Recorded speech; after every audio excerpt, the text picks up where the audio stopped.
বন্ধুরা, আজকে আমরা 493 পেজের অঙ্ক শিখব।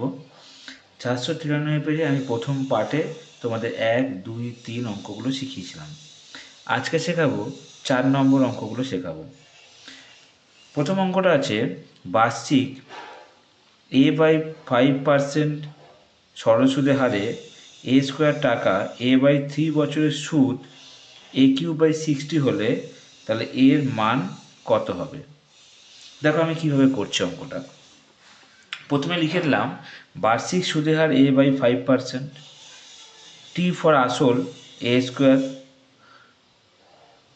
আর এখানে এটা পি হবে, পি হচ্ছে মানে প্রিন্সিপাল, আর টি সময় হচ্ছে A/3, আই হচ্ছে সুদ AQ/60 হবে। এবার আমরা যে ফর্মুলাটা জানি আমরা সুদের, সেটা হচ্ছে সরল সুদের ফর্মুলা, যে সুদ ইকুয়ালস টু আসল সুদের হার সময়, মানে I equals to PR/T/100। P এর মান হচ্ছে এখানে A², তাই বসালাম। আর এর জায়গায় আমরা A/5% বসালাম, আর টি এর জায়গায় আমরা A/3 বসালাম, যেহেতু এখানে পার্সেন্টেজ এখানে 100 হবে এখানটা। এবার আমরা কি করলাম, কাটাকুটি করলাম। এখানে A³ আছে, এখানে 3টে A কেটে দিলাম, A² A কেটে দিলাম, পড়ে থাকছে A। এখানে যদি 1 আছে তাহলে কোনাকুনি গুণ করলে 60A ইকুয়াল টু 15কে 1500 হবে। এবার আমরা কী করব, A ইকুয়াল টু 60 দিয়ে ভাগ করলে কাটাকুটি করে যা হয় সেটা হচ্ছে 25, তাহলে এর মানটা হচ্ছে 25। 2 নম্বর অঙ্ক, বার্ষিক নির্দিষ্ট শতকরা চক্রবৃদ্ধি হার সুদে কিছু টাকা n বছরের দ্বিগুণ হলে কত বছরে 4 গুণ হবে? এরম টাইপের অঙ্ক আমি তোমাদের আগেও শিখিয়েছিলাম, আগেও পেয়েছিলাম। দেখো আবার দেখাচ্ছি অঙ্কটা। আসল হচ্ছে এখানে ধরলাম পি, তার মানে n বছরে তোমার যেহেতু এখানে দ্বিগুণ বলেছে তাই এখানে হবে 2p টাকা। কত বছরে 4 গুণ সেটা জানি না আমরা, 4 গুণ মানে আমরা 4p বুঝতে পারছি। তাহলে 2p টাকা হয় n বছরে, তাহলে 1 হবে n/2p, আর 4p হবে, তাহলে n ইন্টু 4p/2p, কাটাকুটি করে আসছে 2n বছর। 3 অঙ্কটা দেখো, √7 + √3, √7 - √3 = 21 - x² হলে x এর মানটা কত? এটা একটা করণীয় অঙ্ক, দেখো করছি আমি। এখানে আগে টুকে নিয়েছি √7 + √3, √7 - √3 = 21 - x²। আমি এটা কি করলাম, a + b a - b formula পেলাম, a² - b²। দেখো আমি পাশের ফর্মুলাটা লিখে দিচ্ছি, তোমরা জানো হয়তো। এই ফর্মুলা ফেললাম, তাহলে এখানে √7 whole square minus √3 whole square সমান সমান 21 - x²। এটাকে এবারে স্কোয়ার রুট কেটে গেলে 7 থাকছে, স্কোয়ার 3 থাকছে, 7 থেকে 3 বিয়োগ করলে 4, আর এখানে 4 আছে, এপার থেকে 21 চলে এলো, তাহলে -21 থেকে বিয়োগ করলে -17, আর মাইনাস কেটে গেল, x ইকুয়াল টু এই স্কোয়ারটা কি রুট হয়ে গেল, তাই +-17। এইভাবে তোমরা অঙ্কটা করতে পারো। 4 নম্বর অঙ্কটা দেখো, এখানে x(a)y² এবং y = 2p যখন x = p, x ও y এর সম্পর্ক। এখানে দেখো তিনটে জিনিস তোমাদের ভালো করে বলি। একটা হচ্ছে x(a)y² এবং y = 2p, x এখানে আমাকে x y এর সম্পর্ক বের করতে বলছে। সম্পর্ক বের করতে গেলে যেটা আমাদের লাগে, যেমন এখানে y এর মান 2p বলে দিয়েছে, x এর মান p বলে দিয়েছে, কিন্তু এখানেও একটা সম্পর্ক বলা দরকার ছিল, যে x(a)y², এখানেও একটা কোনো সম্পর্ক, নাহলে এখানে যদি সম্পর্কটা সমান সমান বা কোনো ডিজিট যদি না বলে তাহলে সম্পর্ক তৈরি করা যাবে না। সুতরাং এই অঙ্কটা রং আছে, মানে ভুল আছে, এটা এখানে কোনো একটা ডিজিট মিস্টেক আছে। যাই হোক, আমি তোমাদের 5 অঙ্কটা দেখাচ্ছি। 5 অঙ্কটা দেখো, ABC ত্রিভুজের AB = 2a - 1, AC = 2√2a এবং BC = 2a + 1, এটা বলে দিয়েছে। আর BAC কোণ বলেছে মান কত?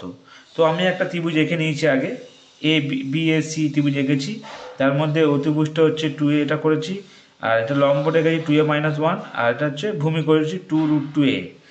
এবার দেখো যে ফর্মুলাটা ফেলেছি সেটা হচ্ছে অতিভুজ স্কোয়ার = লম্ব স্কোয়ার প্লাস ভূমি স্কোয়ার, অতিভুজের মানটা হচ্ছে 2a plus 1 whole square equals to লম্ব মানে 2a minus 1 whole square plus 2√2a whole square.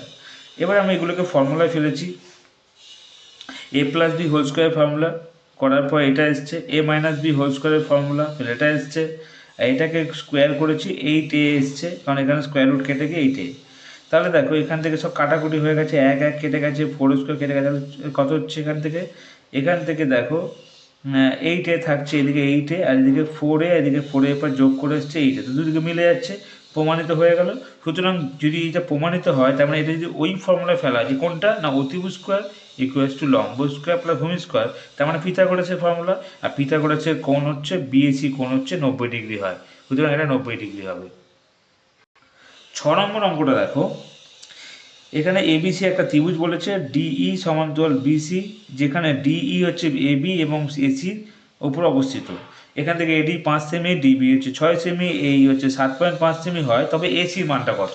খুব সোজা অঙ্ক, ভালো অঙ্ক। দেখো অঙ্কটাকে, এবিসি একটা ত্রিভুজ আঁকলাম, বিসি বাহুটা এঁকে দিলাম, যেহেতু বিসি আর ডিই সমান্তরাল, তাই আমি কি করলাম, এবির মধ্যে এসির মধ্যে এই ডিটা এঁকে নিয়েছি, এটা সমান্তরালভাবে এঁকে নিয়েছি।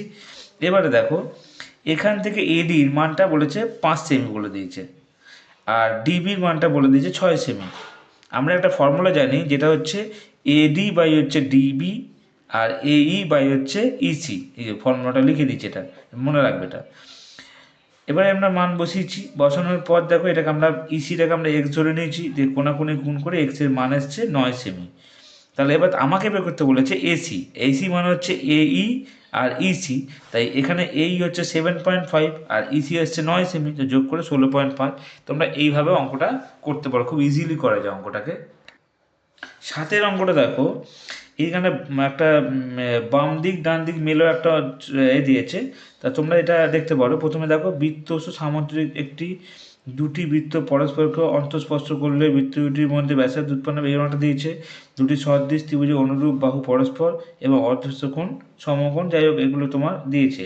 এবার তুমি এখানে মেলাবে, আমি করে দিয়েছি। দেখো প্রথমটা করেছি বৃত্তস্থ সামন্তরিক, মানে মনে করো একটা বৃত্ত আছে, তার মধ্যে যদি কোনো সামন্তরিক আমরা অঙ্কন করি সেটা একমাত্র আয়তক্ষেত্রে হয়, তাই জন্য আমরা বলি বৃত্তস্থ সামন্তরিক সবসময় আয়তক্ষেত্র। এটা আমি করে দিয়েছি তোমাদের। দুটি বৃত্ত পরস্পরকে অন্তঃস্পর্শ, মনে করো দুটো বৃত্ত আঁকলাম, তারা যদি নিজেদের মধ্যে অন্তঃস্পর্শ করে, ঠিক আছে,